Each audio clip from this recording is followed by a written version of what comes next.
បាទបងប្អូនតាមពិត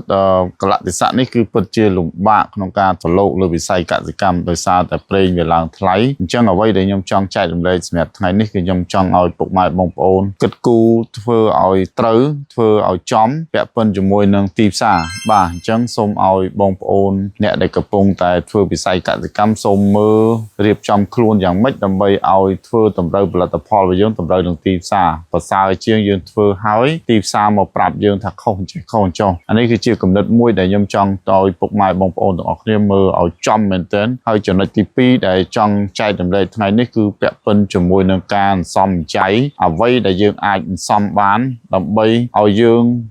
ទ្រាំឲ្យយើងពិសេសបំផុតពាក់ព័ន្ធជាមួយផលិតផលរបស់យើងពីព្រោះបើសិនជាយើងចំណាយដើមវាធំអាហ្នឹងគឺជាបញ្ហាសម្រាប់នៅពេលដែលកលៈទេសៈនេះអញ្ចឹងអ្វីដែលជាឱកាសអញ្ចឹងយើងសូមឲ្យមើលឱកាសដែលកលៈទេសៈកំពុងតែលំបាកនេះសូមឲ្យបងប្អូនឈ្នះគេនៅតាមចំណុចអ្វីដែលអាចសំចៃបានអញ្ចឹងជាក់ស្ដែងយើងឃើញពាក់ព័ន្ធជាមួយបន្លែ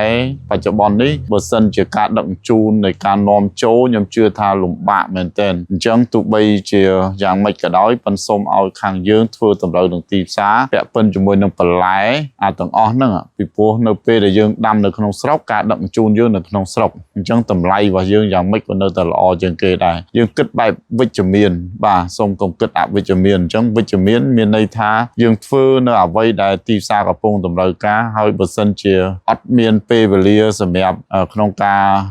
ដើរទៅឆ្ងាយទេគឺសូមមើលនៅក្នុងស្រុករបស់យើងតើស្អីដែលជាទីផ្សារសំខាន់នាពេលបច្ចុប្បន្នដូចខ្ញុំលើកពាក់ព័ន្ធនឹងបន្លែពាក់ព័ន្ធជាមួយនឹងដំណាំមួយចំនួនដែលពុកម៉ែបងប្អូនកំពុងតែធ្វើ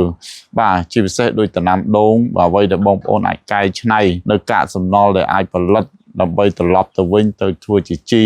ទៅធ្វើជាស្អីសប្បាយយ៉ាងដែលអាចជួយដល់ពុកម៉ែបងប្អូនស្រាប់ហ្នឹងបងប្អូនសូមកែច្នៃអញ្ចឹងគំនិតដែលខ្ញុំចង់ចែកម្លែកពេលនេះគឺទី1ធ្វើតម្រូវនឹងទីផ្សារចំណុចទី2គឺកែច្នៃនៅអ្វីដែលយើងអាចធ្វើបាននេះគឺជាបំណងដ៏ល្អរបស់ពីហ៊ុយយុនពុកហ៊ុយយុនតែងតែចែករំលែកនៅអ្វីដែលពុកម៉ែបងប្អូនអាចសំចៃបានបាទអញ្ចឹងចំណុចសំខាន់ទាំងអស់នេះសូមពុកម៉ែបងប្អូនអាចយកទៅគិតនិងពិចារណាហើយត្រឡប់ទៅមើលជាការរបស់ខ្លួនឬក៏ត្រឡប់ទៅដាក់ផែនការក្នុងការសំចៃដែលអ្វីដែលអាចធ្វើបានក្នុងវិស័យកសិកម្មជាពិសេសគឺពេលវេលាដ៏លំបាកនេះតែម្ដងបាទសូមអរគុណ